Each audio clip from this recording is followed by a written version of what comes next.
Shalom, the nation of God. Yes, karibu. Leo ni Family Matters. Family Matters, na tumekuletea kitu kizuri kabisa. Roho Mtakatifu amejiandaa kwa ajili yetu sisi tuweze kuendelea kujifunza kutoka kwake. Na somo letu linasema discipline start from home. Nidhamu inaanzia nyumbani.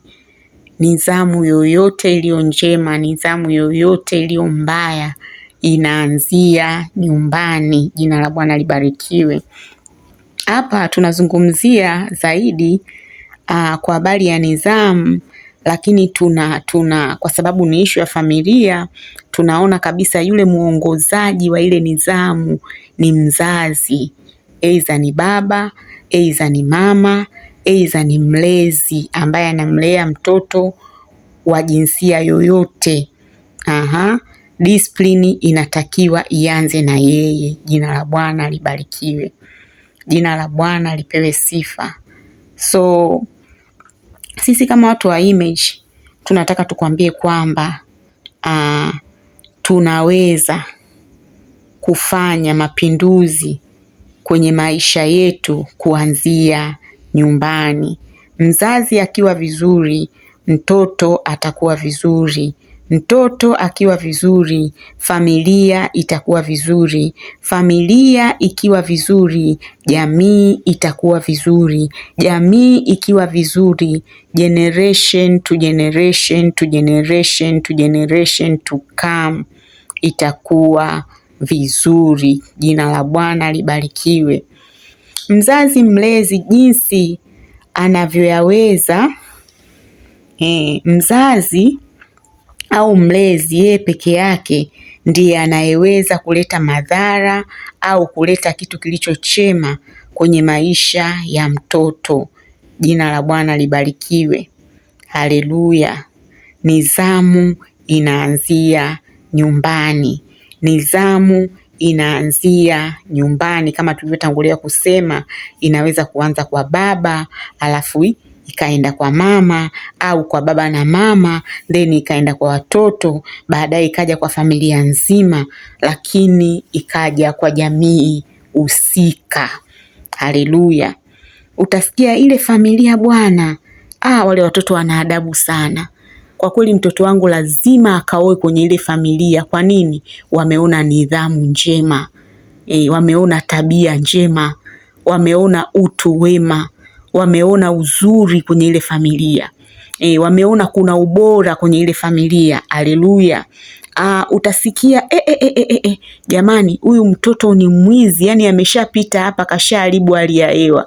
Utasikia tu mtoto wa fulani, sije nikataja ikawa ni mjomba wako, mtoto wa fulani, utasema huyo au ni wezi, tena ni yeye kweli, yani ni yeye kabisa, yani kama ni hivyo ni yeye kabisa. Kwa hiyo ile nidhamu au ile tabia ambayo mtoto anatoka nayo nyumbani anaipeleka kwenye jamii, inakuwa ni identification yao. Haijalishi akiwa mbele ya uso wa wale jamii inaowazunguka kutamka kile kitu kwamba hawa ni wachawi, hawa ni waongo, hawa ni wadangaji nyumbani kwao. Baba yao wanadanga, mama yao wanadanga, watoto wanadanga. Yani ndivyo walivyo, wana hiyo identification ndani yao. Lakini jamii itakapokuwa imekaa karibu na wale watu, people they are pretending like hakuna chochote kinachoendelea, it's like maisha yanaendelea kawaida tu, lakini ndani ya mioyo yao they know kwamba hawa watu ni watu wa tabia gani, hawa watu ni watu wa aina gani. Kutokana na nini? Kile kitu kilianzia kwa baba, kikaanzia kwa mama, au either baba na mama hawana hivyo vitu, lakini walishindwa kutake responsibility kwa wale watoto au kwa ile familia ambayo Mungu aliwaamini kwa hiyo, ili waweze kuleta mapinduzi na maajabu kwenye maisha yao. Ikapelekea wale vijana, wale mabinti kujilea kwa namna yao wenyewe, hatimaye kuleta sura nyingine kabisa kwenye ile familia. Jina la Bwana libarikiwe. Haleluya. Haleluya. Jamii, familia inapata sifa, inapata reflection ya kile kinachoendelea. Haleluya. Inapata sifa, inapata reflection ya kile kinachoendelea. Hata hapo zamani utasikia mwanangu ataenda kuoa pale, lakini sasa hivi hiyo michezo hakuna. Watu wanaoa maooo, mtu anachukua ooo analiingiza ndani, kumbe kwenye hilo ooo kuna matakataka mengi ambayo kama angeyajua ni bora asingeangalia hilo ooo. So mara nyingine unaweza ukaona kabisa sisi kama wazazi ni lazima tuwe na discipline ambayo tutaiweka katika nyumba zetu, si ndivyo? Tutaiishi, watoto wetu wataiona. Wakishaiona watoto wetu ile discipline, nao wataichukua na kuiingiza kwenye maisha yao, na hatimaye familia yetu itakuwa ni kitu kingine kabisa. Haleluya. Itakuwa ni kitu kipya kabisa kabisa kabisa. Kwa nini? Kwa sababu ile familia wamekubali kutembea katika nidhamu njema. Mtu wa Mungu, hivi vitu ni vitu ambavyo haviwezi kufichika.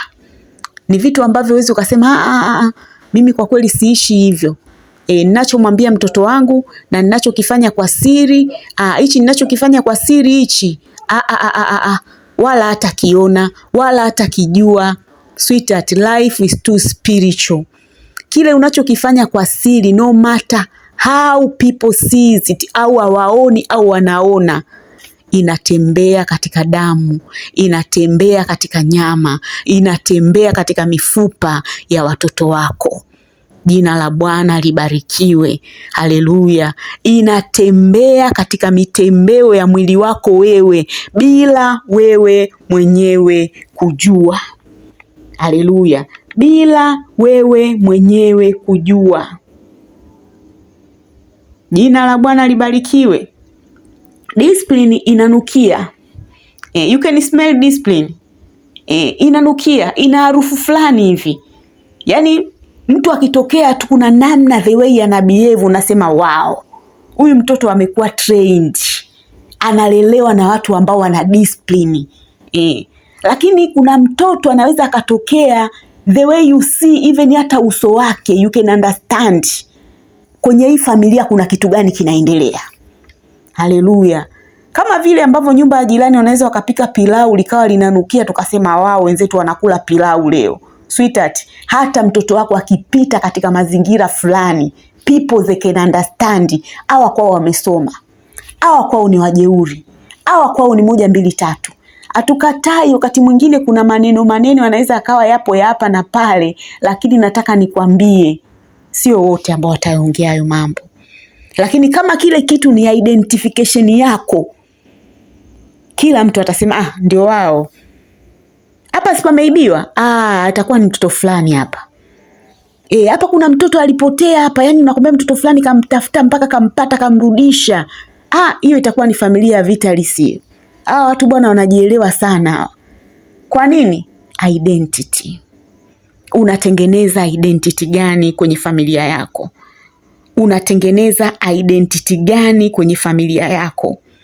Ile unaoitengeneza hakuna atakayezuia idhihirishwe. Haleluya. Ile ambayo unaifunua itadhihirishwa tu, itafunuliwa tu. Haleluya. Utaona wanasema kwamba mafuta yanayotiririka kutoka kwenye ndevu za Haruni, na yenyewe yametiririka mpaka kwenye pindo la vazi lake. Hii inamaanisha nini, mtu wa Mungu? Hii inamaanisha kwamba kilicho ndani yako, hicho ndicho utambulisho wako halisi. Kilicho ndani yako, hicho ndio wewe. Hicho ndio wewe. Haleluya. Hicho ndio kinakufunua. Jina la Bwana libarikiwe. Utasikia ile familia ni wacha Mungu sana. Saa hizi ukienda wameanza ibada. Twende tu kesho. Na wakianza ibada, mtu wa Mungu, labda ujoin mpaka wakimaliza ndio utaelezea jambo lako, zeni utasaidika. Identification. So sisi kama watu wa Image, Mungu ametupa neema kuleta new identity in your home, new identity in your family, new identity in your kids. Watu wote na kizazi chako chote kiweze kuwa generated kwenye sura na mfano wa Mungu hapa duniani. Lakini hiyo sura na mfano wa Mungu inaanzia nyumbani, mtu wa Mungu. Inaanzia nyumbani. Ni lazima baba na mama wakubali kuingia gharama kwamba sisi tutaishi maisha ya nidhamu, sisi tutaishi maisha yanayompa Mungu utukufu, ili watoto wetu waweze kuwa generation ambayo we can be proud of. Haleluya, we can be proud of. Kuna gharama, mtu wa Mungu. Sio kwamba ni nyepesi, sio kwamba ni rahisi. Haleluya. Yale mafuta yanayotiririka kutoka katika ndevu za Haruni ndiyo maisha yako asirini unayoyaishi wewe. No matter people wanaona au hawaoni, yatatiririka kwenye mifupa ya watoto wako, yatatiririka kwenye damu zao. Utasikia mtoto yuko form 2 ana michepuko 3 darasani, mwanafunzi mwenzie wa form 2 mwenzie wa form 4, lakini pia ana mwanamume bodaboda, lakini pia ana mume wa mtu jirani, na wote anawa manage vizuri tu na maisha yanaenda. How? It's not possible. Kuna spirit inatembea within your blood. So ile spirit inatembea kwa mtoto wako. So we need to be careful for our generation. Kizazi chetu kiweze kugeuzwa na kubadilishwa kwa namna ambayo we can be proud of. Mtu wa Mungu, nataka nikutie moyo, nikwambie kwamba hii inawezekana. Hii inawezekana kubadilisha kizazi chetu. Hii inawezekana familia yetu kuonekana ni familia yenye maana sana. Hii inawezekana familia yetu kuonekana ni kitu kilicho bora kinachompendeza Mungu. Hii inawezekana kugenerate sura na mfano wa Mungu hapa duniani, tukianzia kwa wazazi, tukija kwa watoto, tukiitembeza kwenye familia, tukaipeleka kwenye jamii, hata ulimwengu mzima ukapata kuona identity ya familia yetu. Jina la Bwana libarikiwe. Haleluya, haleluya, haleluya. Jina la Bwana lipewe sifa. Discipline start from home.